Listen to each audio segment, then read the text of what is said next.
रहे हैं नेटवर्क 33 राजकुमार के साथ। तो चलिए बढ़ते हैं आज की कहानी की ओर। दोस्तों, एक ड्राइवर की जिंदगी आखिर किन मुसीबतों के रास्तों से गुजरती है, ये तो वही जान सकता है जो ड्राइविंग करता है। ये घटना सुरेश की है, जो एक पुराना और अनुभव ट्रक ड्राइवर था। कहते हैं कि जिस जगह पर खौफनाक दास्तां मौजूद होती हो, उस जगह पर जाने से पहले हमें 100 बार सोचना चाहिए। लेकिन क्या हो जब किसी इंसान को इन चीजों पर यकीन न हो। सुरेश के साथ भी कुछ ऐसा ही घटने वाला था। रात का समय था और आज ठंडी ठंडी हवाओं का जमावड़ा भी काफी अच्छे से नजर आ रहा था। सुरेश इस बात से अनजान था और आज उसके सामने कयामत का एक ऐसा तूफान मंडराने वाला था जिसके बारे में उसने कभी सोचा तक नहीं था। ठंडी ठंडी हवाएं आज अपने शोर शराबे से शरीर को ठंडा कर रही थी। सुरेश नामक एक शख्स सामान को डिलीवर करने के लिए उदयपुर के लिए रवाना हुआ। उदयपुर राजस्थान का एक मशहूर जिला है और उसे डिलीवरी उदयपुर में ही खत्म करनी थी। नेशनल हाईवे 58 का वो रास्ता आज वीरान नजर आ रहा था। चारों तरफ गाड़ियों का जमावड़ा बहुत ही कम था। कोई भी बस या गाड़ी उस इलाके में घूमती फिरती नजर नहीं आई। नेशनल हाईवे 58 पर इस तरह का सन्नाटा देखकर हर कोई हैरान रह जाए, क्योंकि यहाँ चहलकदमी कुछ ज्यादा ही थी। खैर, सुरेश को इन चीजों से कोई ज्यादा फर्क नहीं पड़ा। चुपचाप अपने ट्रक को ड्राइव करता रहा, लेकिन बीच रास्ते में टॉयलेट ने उसे सताना शुरू कर दिया। उसने ज्यादा वक्त नहीं गवाया और अपने ट्रक को साइड में लगाते हुए वो नीचे उतर गया। इससे पहले कि वो पूरी तरीके से ट्रक से नीचे उतर पाता, उसे एक बूढ़ा आदमी दिखाई दिया और उस बूढ़े आदमी का शरीर बड़ा ही लचीला और अजीब दिखाई दे रहा था। उसकी दोनों आंखें सिर्फ और सिर्फ सुरेश को ही देख रही थी। सुरेश को भी यह दृश्य थोड़ा अजीब लगा, लेकिन सुरेश ने उस आदमी पर ध्यान ही नहीं दिया और झाड़ियों की तरफ टॉयलेट करने लगा। अब रात के तकरीबन 10:30 बज चुके थे और ठंड की ये रात सन्नाटे के साथ साथ कोहरे में प्रदर्शित होने लगी। रास्ता अभी भी काफी लंबा और घना बाकी था। वैसे तो प्राचीन समय से ही राजस्थान को लेकर भूत प्रेत के लिए काफी मशहूर माना जाता है, लेकिन आज तो हद ही हो गई थी। दरअसल वहां पर एक काले कलर के बोर्ड के ऊपर एक इंसान का नाम लिखा हुआ था और सूचना दी गई थी कि उसकी रूह आज भी लोगों को नुकसान पहुंचाने की कोशिश करती है। सुरेश को हंसी आने लगी, क्योंकि एक आदमी की खातिर एक सरकारी बोर्ड आखिर कौन लगा सकता है। सुरेश ने ज्यादा वक्त नहीं गवाया और अपने कदम भी पटकते हुए वो ट्रक की ओर चल दिया। लेकिन जब वो अपने ट्रक की ओर बढ़ रहा था तो उसे ऐसा लगने लगा कि उसके पीछे और कोई भी मौजूद है। हालांकि जब सुरेश एक बार के लिए अपने पीछे की ओर पलटा तो उसे बाकी सब कुछ एकदम सुनसान और वीरान पड़ा हुआ दिखाई दिया। राजस्थान के इस रोड के करीब चारों तरफ लंबे और घने आकार के वृक्ष खड़े थे और साथ ही उन पेड़ों के बगल में छोटी छोटी और कांटेदार झाड़ियां भी बनी हुई थी। और इतने में सुरेश के ट्रक का दरवाजा अपने आप ही खुल गया। उस दरवाजे को इस तरह खुलता देख एक बार के लिए सुरेश के शरीर में बिजली सी रौंद गई, क्योंकि अभी भी सुरेश अपने ट्रक से करीब 5 फीट की दूरी पर खड़ा था और ट्रक का दरवाजा ऑटोमेटिक इस तरह खुल जाना कोई नॉर्मल बात तो नहीं थी। बाद में सुरेश को लगा कि शायद हल्की हल्की हवा की वजह से दरवाजा अपने आप ही खुल गया होगा, और उसके बाद वो अपने ट्रक के अंदर दाखिल हुआ तो उसने पाया कि ट्रक अंदर से बहुत ज्यादा ठंडा है। इतनी ठंड मानो सुरेश किसी फ्रिज के अंदर दाखिल हुआ है। बाहर के वातावरण में और ट्रक के अंदर के वातावरण में दिन और रात का फर्क था। सुरेश को कुछ भी समझ नहीं आ रहा था कि इस वक्त उसे किन किन परिस्थितियों से सामना करना पड़ रहा है। और बाद में सुरेश की नजर ट्रक के अंदर लगी एसी पर पड़ी तो उसने देखा कि ट्रक की एसी भी बंद थी। इतनी ठंड के पीछे का क्या कारण हो सकता था, यही सब सोचते हुए सुरेश ना चाहते हुए भी ट्रक से नीचे उतर गया और सभी दरवाजों को खोल दिया, क्योंकि ट्रक में ठंड का जमावड़ा बेहद ही ज्यादा था। सुरेश अभी अपने ट्रक से नीचे उतरा ही था कि उसकी नजर बरगद के एक पेड़ पर गई, जिसका आकार बहुत ही ज्यादा था। उसे उस पेड़ के ऊपर कोई बैठा हुआ दिखाई दिया। उस पेड़ के ऊपर देखकर ऐसा ही लग रहा था मानो कोई आदमी अपने बच्चे के साथ उस पेड़ की एक शाखा पर बैठा है। जब सुरेश उन्हें ठीक से दिखने लगा तो सुरेश ने पाया कि एक आदमी अपने 2 बच्चों के साथ उस पेड़ के ऊपर अपने पैर लटकाए बैठा था। ये देखकर सुरेश का दिमाग घूम गया। उसे यकीन ही नहीं हो रहा था कि इतनी ऊंची शाखा पर वो आदमी अपने मासूम बच्चों के साथ क्या कर रहा है।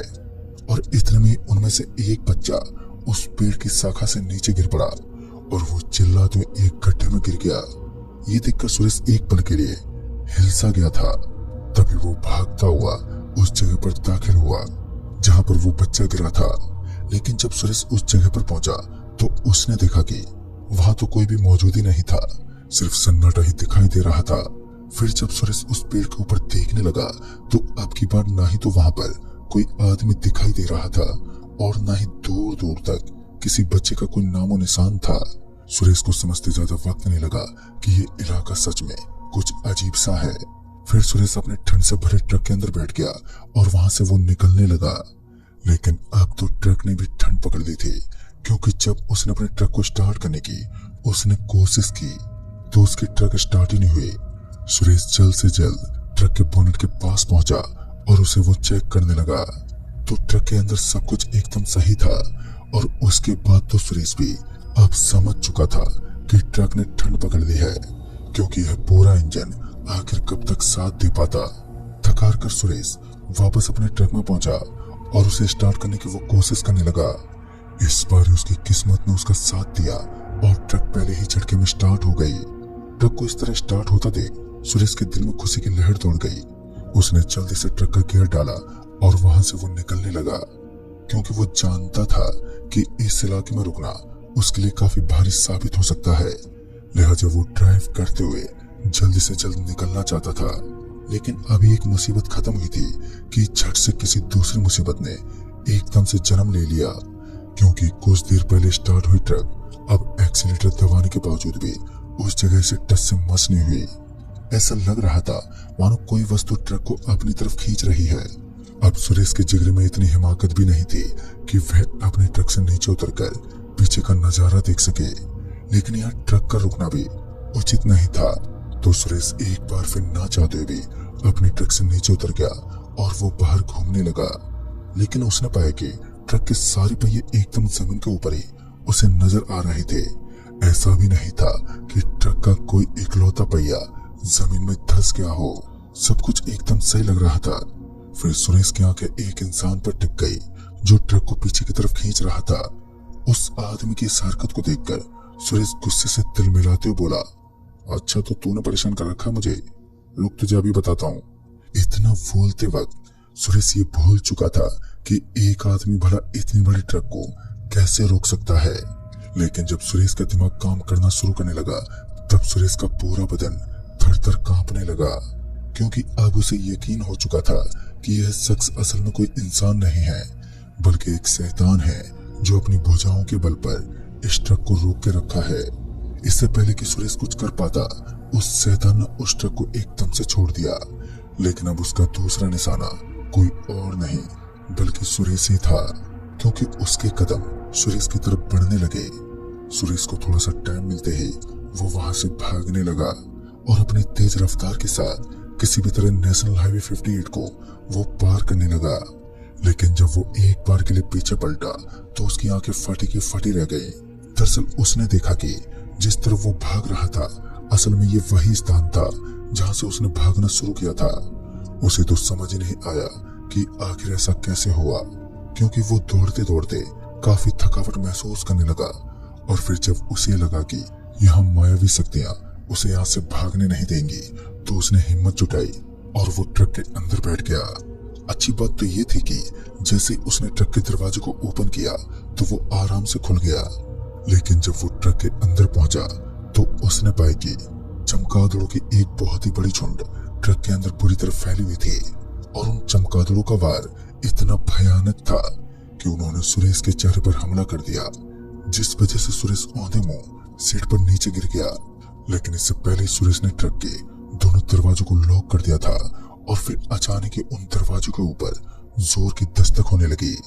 ऐसा लग रहा था मानो कोई बाहर की तरफ खड़ा होकर जोर जोर से ट्रक का दरवाजा खटखटा रहा है। एक बार के लिए सुरेश कांच की ओर देखने लगा तो उसका पूरा बदन बह के आक्रोश में डूब गया। दरअसल सुरेश ने देखा कि इस वक्त जो उसके ट्रक के बाहर खड़ा है वो कोई इंसान नहीं बल्कि हाथ पर कटा हुआ एक शैतान है जो अपने मुंह से दरवाजे पर दस्तक दे रहा था। भले इस समय सुरेश पूरी तरीके से टूट चुका था, लेकिन अभी भी वो अपने आप को ट्रक में बंद करके वहीं पर लेटा हुआ था और अब तो उसे विश्वास भी हो चुका था कि आने वाला समय उसके लिए खतरे का एक बहुत ही बड़ा संकेत है। और इसी बीच ट्रक के सामने वाले कांच पर एक कटा हुआ हाथ अचानक से ही आकर अटक गया। उस वक्त सुरेश इस भयानक नजारे को देखने के मूड में नहीं था, तो उसने जल्दी से ट्रक को स्टार्ट करने की कोशिश की। तो इस बार ही उसकी ट्रक आराम से स्टार्ट हो गई। लेकिन दिक्कत यहाँ नहीं थी। जब उसने अपने ट्रक को आगे बढ़ाने की कोशिश की तो उसकी मुसीबतें टूटी हुई नजर आई। जब उसकी ट्रक एक बार फिर सड़क पर दौड़ने लगी, लेकिन खतरा अभी भी मौजूद था, क्योंकि सड़क के अगल बगल में सिर्फ और सिर्फ कयामत का तूफान था, या फिर यूं कहें कि भय का एक ऐसा रूप जो हर किसी इंसान को खौफ में डालने का काम करे। सुरेश अभी भी अपने ट्रक को अच्छी खासी रफ्तार के साथ सड़क पर चला रहा था कि तभी उसका एक पांव जोरों से दर्द करने लगा। उसका पैर इस कदर पेनफुल बन चुका था मानो उसके पैर पर जोर से काट लिया हो। खैर ये सब हो ही रहा था कि उसे अपनी बगल वाली सीट के ऊपर कोई बैठा हुआ दिखा, और उस इंसान को अपनी बगल वाली सीट पर बैठा देख सुरेश तो हक्का बक्का रह गया। उसने अपनी जिंदगी जीने की सारी उम्मीदें त्याग दी थी और अब तो उसे ऐसा ही लग रहा था कि आने वाला वक्त उसके लिए खतरों का एक ऐसा मोहताज होगा जो उसकी जिंदगी तबाह कर देगा। और यह सब सोचते हुए सुरेश की ट्रक का बैलेंस बिगड़ गया। तभी सुरेश की ट्रक एक पेड़ से टकरा गई और एक जोर के धमाके के साथ सुरेश अपने ट्रक से नीचे गिर पड़ा। सुरेश के सर से रक्त का बहाव काफी तेजी से होने लगा और अब सुरेश की हालत काफी गंभीर होने लगी। लेकिन सुरेश भी जानता था कि अगर आज उसने हिम्मत नहीं दिखाई तो उसकी मौत पक्की है। सुरेश चीखते चिल्लाते एक बार फिर अपनी जगह से उठा और अपने सर को पकड़ते हुए वो वहां से भागने लगा। एक ट्रक ड्राइवर की हालत इस कदर बेकार पड़ चुकी थी कि उसे समझ ही नहीं आ रहा था कि आखिर अब वो करे तो करे क्या। एक तरफ जहां उसकी मौत उसका इंतजार कर रही थी, तो दूसरी तरफ उसकी सांसें जिंदगी की किसी बड़ी उम्मीद को ढूंढ रही थी। और इतने में उसे अपने सामने की ओर से एक सफेद कलर की गाड़ी आती हुई दिखी। सुरेश ना चाहते हुए भी उस गाड़ी के सामने अपने घुटने टेक कर बैठ गया। उस वक्त सुरेश की हालत बड़ी ही दयनीय थी, जिस वजह से उस गाड़ी वाले ने अपनी दरियादिली दिखाई और गाड़ी का ब्रेक लगाया और फिर वो अपनी गाड़ी से नीचे उतर गया।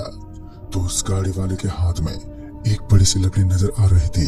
शायद वह भी इस सड़क पर होने वाले हादसे से अच्छी तरह रूबरू था। उसने सुरेश का जल्दी से हाथ पकड़ा और उसे खींचते हुए एक मकान के पास लेकर पहुंच गया। वो मकान देखने में काफी पुराना और खंडर की तरह लग रहा था, लेकिन जब वो दोनों उस कमरे के अंदर पहुंचे तो वह एक आलीशान होटल जैसे रूप में तब्दील हो गया। इतना शानदार नजारा देखने के बाद सुरेश की आंखें फटी की फटी रह गई। उसे तो विश्वास ही नहीं हो रहा था कि खंडर की तरह पड़ा ये मकान इतनी जल्दी एक शानदार रूप में कैसे तब्दील हो गया। खैर वह कार वाला आदमी सुरेश को एक कमरे में लेकर गया और उस कमरे के अंदर चारों तरफ प्लस के निशान बने हुए थे और उस प्लस के निशान से ये साबित हो रहा था कि यह एक डॉक्टर का कमरा है। और उसके बाद सुरेश के सर पर एक पट्टी बांधी गई।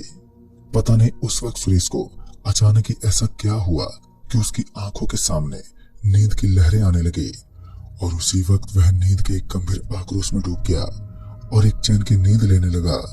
बाद में जब उसने अपनी आंखें खोली तो उसने पाया कि वो एक खाली स्थान पर पड़ा हुआ था, जहां सूर्य अपनी ऊर्जा के साथ धीरे धीरे आसमान में छाने वाला था। और अभी भी सुरेश के सर पर सफेद कलर की एक पट्टी बंधी हुई थी कि इस वक्त वह जिस जगह पर मौजूद है वहां कोई भी मकान नहीं है। बाद में सुरेश वहां के आसपास मौजूद लोगों से उस मकान के बारे में पूछने लगा, तो कुछ लोगों ने बताया कि करीब 2 महीने पहले यहाँ से एक हवेली को उखाड़ दिया गया था। और जब सुरेश की आपबीती के बारे में उन सभी लोगों को पता चला तो उन्होंने बताया कि NH-58 का ये रास्ता इस इलाके में एक खौफनाक सच्चाई का दूसरा नाम है। कहते हैं जो भी ट्रक ड्राइवर या फिर अन्य कोई भी शख्स रात में इस रास्ते पर पैदल घूमने की हिम्मत करता है तो उसे उन बुरी आत्माओं से सामना करना ही पड़ता है जो इंसानों को आघात पहुंचाने की फिराक में रहती है। खैर उस दिन सुरेश अपनी अच्छी किस्मत और एक अच्छी आत्मा के बलबूते पर उन बुरी आत्माओं के साए से बच निकला जो उसे किसी भी वक्त मौत के घाट उतार सकती थी। लेकिन कहते हैं ना, जब किस्मत पलटती है तो ज्यादा वक्त नहीं लगता। कुछ ऐसा ही सुरेश के साथ भी था। तो दोस्तों इस कहानी में बस इतना ही।